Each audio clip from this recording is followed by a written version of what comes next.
Greetings from the Faniac and welcome to 2022 in Review Part 1.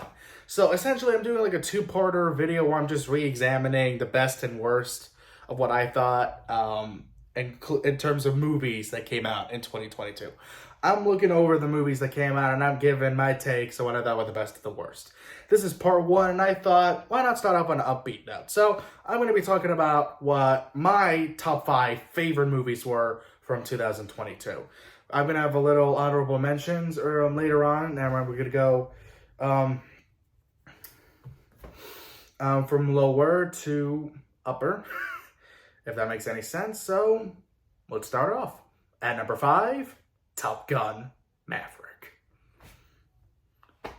What can I say? It was just a fun popcorn flick. It not only is better than the original, it's way better directed, way better filmed, and more importantly, you feel the intensity, you feel the emotion, you legit feel for these characters, and more importantly, you're having so much fun from beginning to end. And I do want to say I saw this on an IMAX screen, and man, that's how you need to go see this movie.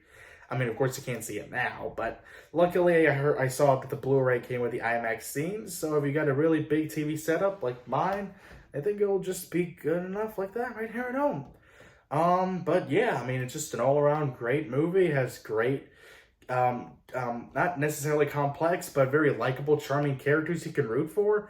And what also can I say, it's just Tom Cruise being Tom Cruise once again, delivering another great performance and just delivering great stunt after great stunt. Need I say more after that? Okay, and number 4, Marcel the Shell with the shoes on.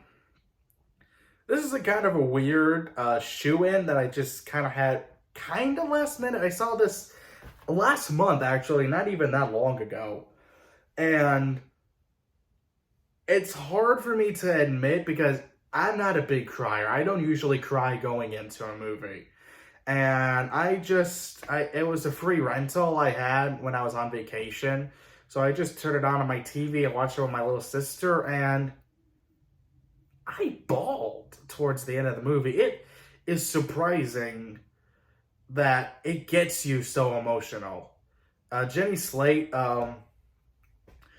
wrote and acted as the titular character, Marcel the Shell, and it was directed and co-written by Dean Fleischer Camp, who created the character, I think, with Jenny Slate.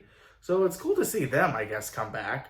But more importantly, the film itself is just beautiful. It's surprisingly not only well animated, it's just well made in general.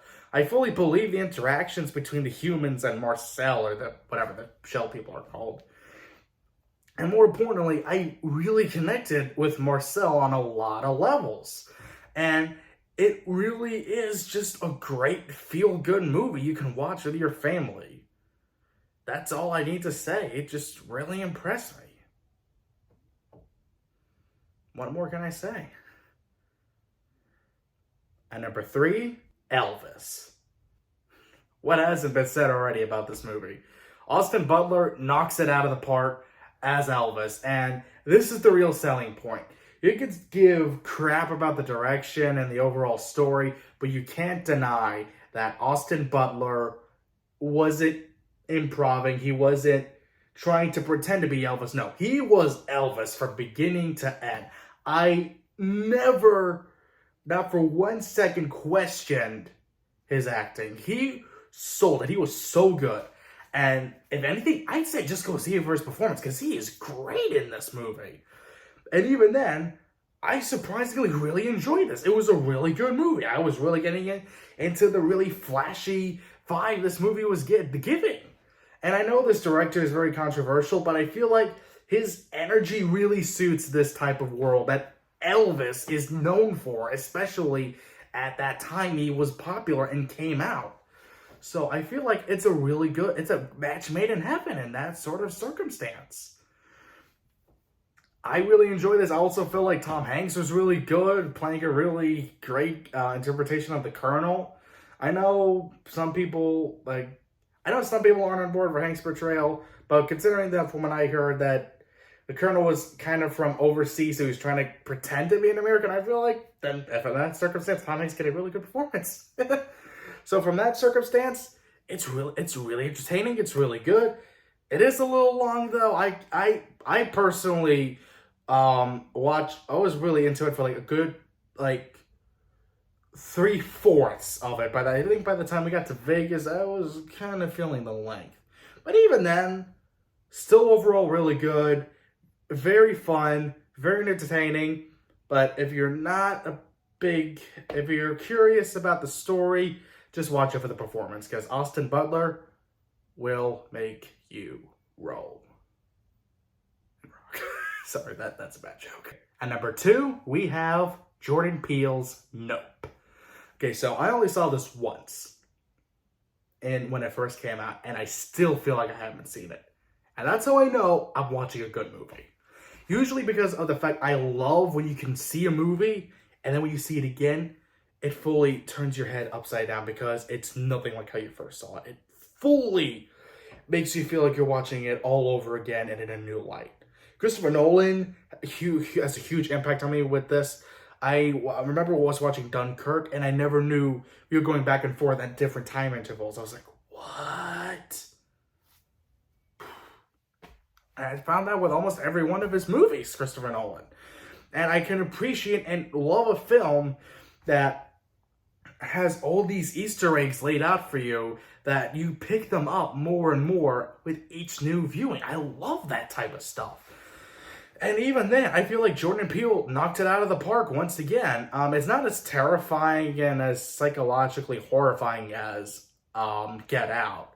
But if you're not into horror, I think you could actually watch this, because this is more sci-fi and more of the fact of what's up above. It is about aliens. You know that going in. I think that's not even a spoiler at this point.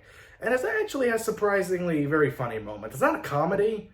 I guess I could call it a dark comedy, but it has some very funny moments, and it does have its own terrifying moments. I wouldn't call it a horror film, maybe thriller, but definitely not horror. But I will say this, I could technically call it sci-fi horror, if that's a genre. I think it is, but whatever. Either way, Jordan Peele, really well directed, very well written. The acting, very good. I never once felt like I was questioning like the behind the scenes choices, but I do have my own nitpicks.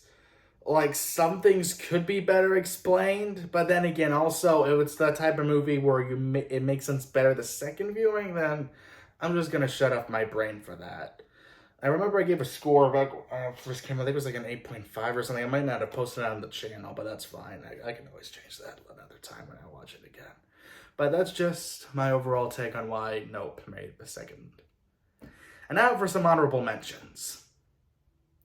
The Batman, Avatar: The Way of Water, Glass Onion. But hey, now we're down to one more, the last one. My number 1 pick for 2022, my favorite movie, Guillermo del Toro's Pinocchio. This is another recent movie I saw not that long ago. I think I saw it towards the end of November. And it just fully blew my mind away. I actually got to see that on the big screen. And I have yet to watch it on Netflix, because I just feel like it's not going to compare to what I saw.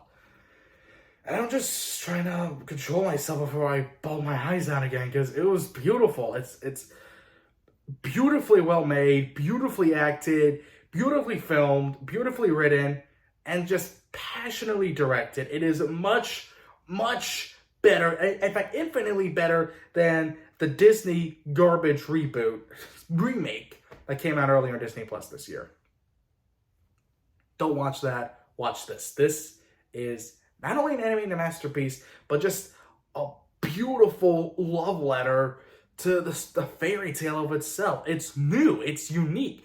And it changes just enough of which you don't recognize it, that you kind of don't know what's going on, which thus makes it new and engaging and fun again. And I love that.